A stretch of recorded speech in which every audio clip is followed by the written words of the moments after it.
So I want to know, last time we go, but what happened? We get some progress report or no? Just like, You mean the evaluation of last year's Action Day? Yeah, what was the outcome of last year's Muslim Action? Well, number one, the Arabic resolution in the House passed. The Arabic resolution in the House passed. Now the resolution, it's not a bill, it's a resolution. Now what we're trying to do is, it's a House and Senate resolution now, and we're trying to make it a bill. So a resolution is something that's temporary, it's not mandatory, versus a bill, which we're trying to do right now, is something that's binding. So we have a House-Senate bill that we're going to be introducing, inshallah, soon. It's going to be part of a larger education bill, but it's called, it's not called Arabic in the schools like it was last year. This year it's called, so, bill number for it yet, but it's introducing strategic languages to public schools. So that was really a great success for legislators to hear how the Muslim community cares about having Arabic in the schools, and why is it important to the Muslim community, but also mainstream community. So it's not just about the Muslim kids or Arab kids learning Arabic. It's about, African American, Caucasian, Asians also learning Arabic. Because it brings people close to the culture. It gives them more information about, the Arab and Muslim community. So that was really helpful. The governor last year was really impressed. I don't know how many of you went to the CIOGC event, he came and spoke.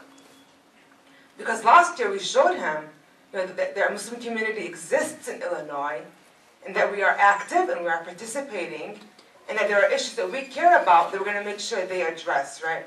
Whether it's Governor Quinn or other legislators. So that was, in a sense, a great success. Other legislators that we've talked to, say, oh, you guys were here last year, right? The Muslim community came out last year. Yes, we did. So it's recognition for our community. Any other questions? Okay. What to expect on Muslim Action Day? Basic things. It's going to be a long day. Dress business casual. No jeans. Wear very comfortable shoes. One thing I've learned in Springfield is if you're wearing uncomfortable shoes, you're not going to get anything done, because it's a lot of running around, it's a lot of walking, it's back and forth, but it's really exciting.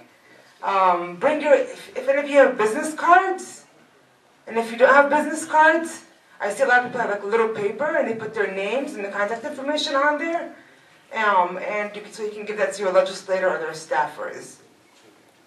If legislators are in session, then it's going to be very important to be on the third floor trying to pull them out so you can at least see them. Don't be disappointed if you don't talk to your legislator on that day. A lot of times when we have big action days, we don't always get a chance to meet and talk to our legislator. Also, the goals of Muslim Action Day is to show the number of Muslims in Illinois. They may contact their local offices also. They do have their local offices. Exactly. So and they have the office in Springfield also. Exactly. They have their phone numbers. Try to get in touch with them. Leave them message. They will get back to you. Exactly. So if you cannot talk to your legislator right then and there on the 22nd, always feel free to come back and try and schedule a meeting with them in-house, in office, in district. And when they're in district, they're a lot more at ease and they have more time to give you as well. Last year we also had some youth who were Senate pages, which was really a good experience for our young people, but it was also a very good experience for the senators who had, people, young Muslim youth with them. And I'm going to have actually Dana just share her experience a little bit. Maybe afterwards we can talk about the issue agenda. Assalamualaikum. As you guys all heard, I'm a student at Universal School and I'm a junior currently. Last year I got a chance to participate in the essay contest that CIOGC presented to the youth, and they asked of us to write a short brief essay about why we wanted to become Senate page, what we felt, why as Muslims we are important to our community and why we should promote and so on and so forth. So as a Senate page, it was a very, very, very great experience, and it was one I will never forget, and it actually promoted me to be encouraged into doing a pre-law major, inshallah, in the future. Being a Senate page, when we got to Springfield, we right away walked in, and they actually just like, they're just like, go ahead, just go into the chambers. And we're like, what, go into the chambers? They're like, yeah, you know, you guys are part of, you know, the chambers today, so come on in. So they gave us these ID passes, and we went through security, and we walked right by in. And the Sergeant of Arms at the door asked us which senator we were representing. And I had Senator Jacqueline Collins, which is of District 16, and she is the senator of Oak Lawn and Bridgeview area, so that's down in the south where Universal School is, and she represents our community. So it was very nice for me to meet my senator and to know what bills she was for and what bills she was against, to see, you know, how she is and what she believes and so on. So we walked in the chambers, and they were in the middle of this session. So they were in the middle of passing bills and debating bills, and you know, she was with her colleagues talking about, okay, we should talk about this bill. And like Ahlam said, we were going in April, and that's when they're trying to, you know, get as many bills as they can passed.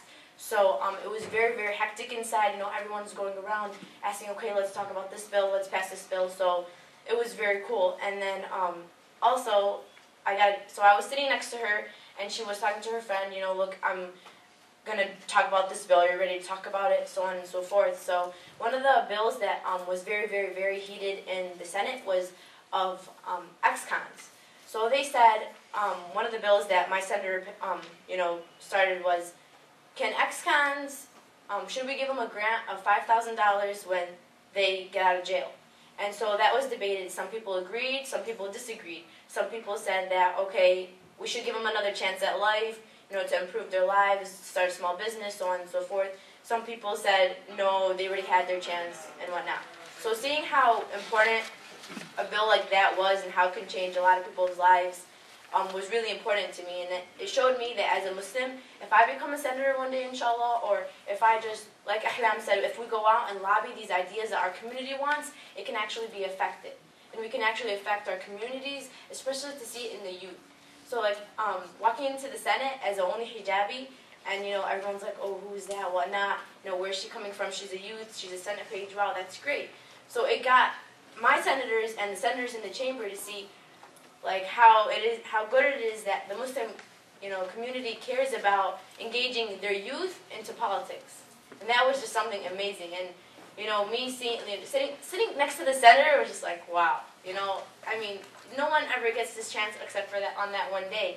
And I've heard, because I'm trying to promote this for the youth, because last year I think they only had like 10 or 12 essays submitted and only 6 got to go last year. Well, this year it's 12. So they're looking for 12 participants. So I really wanted to encourage you guys into going out and writing these, you know, essays that are interesting topics. They're not like essays that are boring. No, it's an interesting topic about, you know, why you believe in becoming, you know, a Senate page and why you should be picked and whatnot. And it was really good experience. And after that, after I got to see my senator, I went around and I got some autographs of the rest of the senators, and I told them why I was here and what are the things we're lobbying for and whatnot. And they met me, and you know, they were, you know, kind of surprised to see that hijabi was in the Senate, you know, talking, you know, it was cool. And then also, I wanted to thank Nia Hassan for allowing us to have this great opportunity, this great experience, you know, to walk into the Senate chambers, talk to senators, to tell them, you know, why you're here, what you're lobbying